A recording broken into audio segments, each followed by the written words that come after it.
Monsieur le directeur pour le climat et la croissance verte de la BAD, Madame la secrétaire exécutive adjointe de la Commission économique des Nations Unies pour l'Afrique, Madame la représentante du commissaire pour l'agriculture, le développement rural, l'économie bleue et l'environnement de la Commission de l'Union africaine, Monsieur le coordonnateur résident du système des Nations Unies en Côte d'Ivoire, Madame la directrice du bureau régional pour l'Afrique du programme des Nations Unies pour l'environnement, Monsieur le directeur exécutif de l'Alliance panafricaine pour la justice climatique, Monsieur le président du groupe africain des négociateurs sur le climat, que nous venons d'écouter tout à l'heure, Mesdames et Messieurs les experts, chers représentants du secteur privé, honorables invités, Mesdames et Messieurs, je suis particulièrement heureux de prendre la parole ce matin à l'ouverture de cette 12e conférence sur le changement climatique et le développement en Afrique qui se tient ce jour à Abidjan, la capitale économique de notre beau pays. À cette occasion, permettez-moi, au nom du Premier ministre, M. Robert Begremambe, de vous saluer et vous souhaiter la traditionnelle Akwaba dans notre pays pour votre présence massive qui dénote de l'intérêt que vous portez à ce sujet dont l'importance n'est plus à démontrer. Vous me permettrez également de traduire ma profonde gratitude aux organisateurs de cette conférence pour avoir choisi notre pays en vue d'abriter cette rencontre. Excellences, Mesdames et Messieurs, les effets néfastes du changement climatique sont connus et ont été longuement abordés lors des précédentes interventions, car aucune partie du monde, aucun pays n'est épargné. Ils impactent davantage le continent africain du fait de la faiblesse de ses ressources, de la fragilité de la structure économique et de ses infrastructures. La lutte contre les changements climatiques constitue donc, au regard de l'ampleur du phénomène, le défi majeur auquel l'humanité n'a eu à faire face au cours de ce dernier siècle.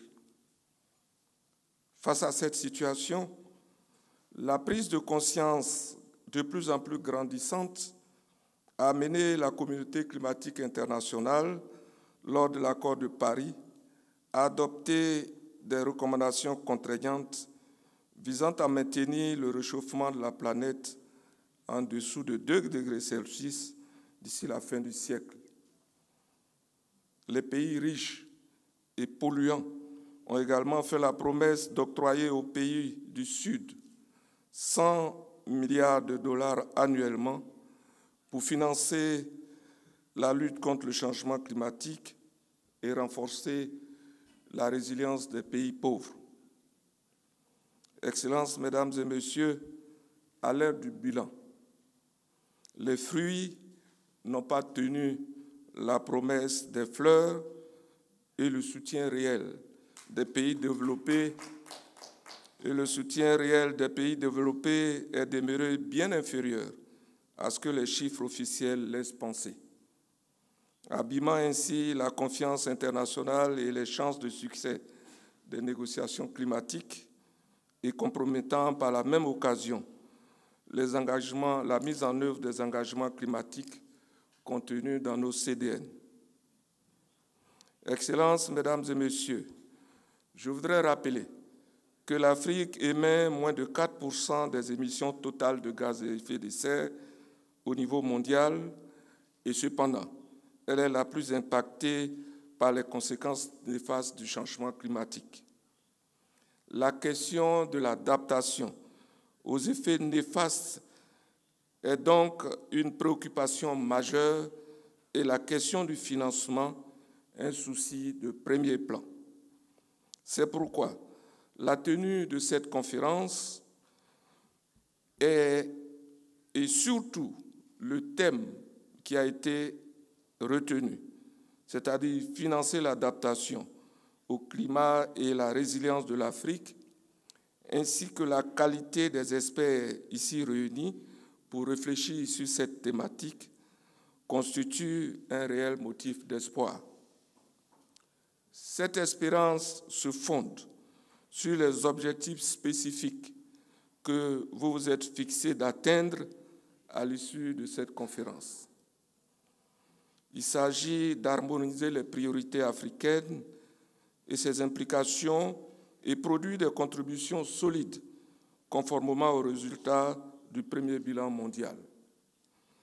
Il s'agit également de faire le bilan et d'analyser les résultats de la mise en œuvre des différentes contributions déterminées au niveau national en vue de mobiliser et de faciliter l'engagement et les partenariats multipartites pour des réponses adaptées aux conséquences du changement climatique. Il s'agit aussi d'identifier et d'explorer les besoins et les options de financement en relation avec l'adaptation en Afrique, alignée sur les résultats du bilan mondial. Il s'agit enfin d'examiner les approches et les moyens pour renforcer la capacité des avocats africains spécialisés dans le climat dans le cadre des pertes et dommages associés à l'impact des changements climatiques. J'avais oublié que le dernier objectif, c'est d'exprimer les besoins et les opportunités d'une action renforcée sur le lien entre le climat et la biodiversité à travers des plans d'action de l'Union africaine sur la résilience climatique et l'utilisation et la gestion durable de la biodiversité. Mesdames et Messieurs, au regard de la qualité de ces objectifs, je souhaite simplement que cette conférence ne soit pas un forum de réflexion de plus, car en matière de lutte contre le changement climatique, trop souvent de réunions, trop souvent de forums, trop souvent de conférences et peu d'actions concrètes.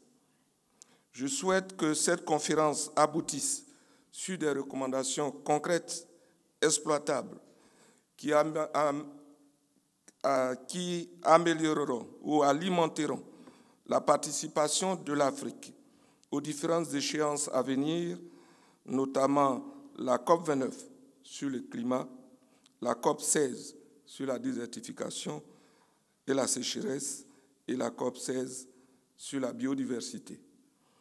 Excellences, Mesdames et Messieurs, permettez-moi pour conclure de remercier les organisateurs de cette conférence pour cette heureuse initiative qui permettra de trouver des solutions adaptées à la situation de l'Afrique et de parler d'une seule voix. C'est sur cette forte attente que j'annonce officiellement ouverte la 12e conférence sur le changement climatique et le développement en Afrique sur le thème « Financer l'adaptation au changement climatique et la résilience en Afrique ». Avant de vous remercier, je voudrais exprimer un souhait du gouvernement. C'est de faire en sorte que l'empreinte carbone de cette semaine consacrée au climat soit surveillée de près. Je note dans la salle qu'il y a beaucoup de bouteilles plastiques, là où il était possible d'avoir des bouteilles en verre. Vrai ou faux? J'ai noté que beaucoup de papier a circulé, là où les choses auraient pu être faites électroniquement. Je souhaite que dans nos cahiers de charges pour l'organisation de ces conférences, qu'on en tienne compte. Nous sommes les défenseurs de la nature. Les gens nous regardent. Il me sera difficile d'aller à la télévision de dire aux gens « N'utilisez pas les bouteilles plastiques » pendant que moi-même je suis à une réunion où la salle est bourrée de bouteilles plastiques.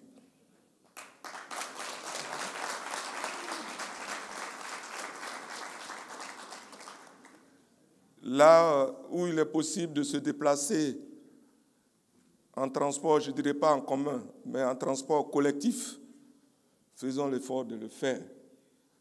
À la fin de cette semaine, je vais demander à mes services de calculer l'empreinte carbone de la semaine et on va envoyer la facture.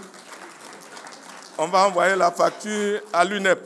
Merci pour votre aimable attention.